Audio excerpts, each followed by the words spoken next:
Всем доброго времени суток. После опроса в группе ВК и набора необходимого количества лайков, этот выпуск вышел в свет. Комментарии приветствуются, так же как и лайки и подписки на канал. И для полноты картины колокольчик тоже.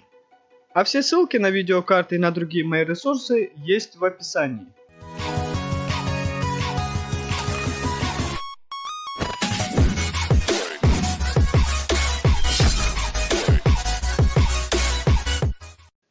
Те, кто подписан на мой канал, знают, что довольно-таки часто и уже давно заказываю с AliExpress компьютерное железо. Так вот, здесь я представлю видеокарты с AliExpress стоимостью до 10 тысяч рублей и немного расскажу о характеристиках и возможностях. А чтобы такие выпуски у меня выходили чаще, поддержите лайком, и на этот раз давайте соберем 30 лайков. В общем, жду активности от вас и начну уже от меньшего к большему, от слабых и до самых топовых. И первая видеокарта AT Radeon HD 6850 на 1 ГБ, шиной 256 бит, самая бюджетная и 2010 года выпуска. В то же время что-то еще имеет. Например, в HD разрешении сможет вывести Crysis 3 от 40 до 60 кадров, Battlefield 1 на 30-40 кадров и GTA 5 на 40-50 кадров. Следующая карта GTX 550 Ti на 192 бит и также на 1 ГБ видеопамяти. Уже 2011 года сможет Full HD вывести Ведьмака 3 с 40-50 кадров и GTA 5. Ее можно и разогнать, и разгон ей дается довольно-таки неплохо. Стоит она 2500 рублей, что будет дешевле первой, которая стоит 2700 рублей. А я перехожу к следующему экземпляру, и это GTX 760 на 256 бит, но с 2 гигабайтами памяти. Она уже более свежая, 2013 года выпуска. И за счет объема памяти и частоты ядра сможет вытянуть Battlefield 4 Online в 50-60 кадров, GTA 5 в 40-50 кадров и Ведьмака 3 в 60-70 кадров.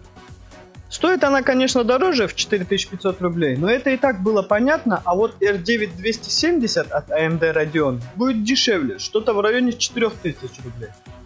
Но есть мнение, что она производительнее предыдущей, хоть в ней есть 2 гигабайта памяти и также 2013 года выпуска. Думаю, если разница и есть, то она незначительна. К примеру, в Ведьмаке она выдаст 30-40 кадров, в GTA 5 40-50 кадров, но уже немного с высокими настройками.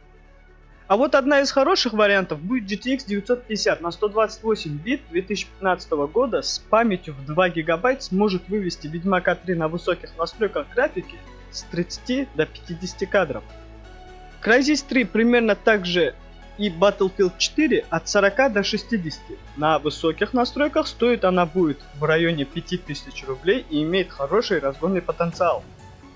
Она стоит рядом с RX 550 от AMD Radeon 2017 года выпуска с 2 гигабайтами видеопамяти, которая будет показывать примерно такие же результаты, как и 950. К слову, стоит она рублей на 600 дороже, и все же следующая карта будет привлекательнее, чем эта, и она GTX 1050 на 2 гигабайта. Год выпуска 2016 на 128 бит, и тестов с ее производительностью в сети очень много, а главное, что ее можно достать примерно 1000 за 8. Она вытянет любую современную игру на высоких, средних и низких настройках, но Full HD, и при этом выдаст консольных 30 кадров и больше. А заказывая с китайских и не только магазинов, можно сэкономить, и помогут вам в этом кэшбэк-сервисы EPN и Letyshops. Ссылки на регистрацию есть в описании.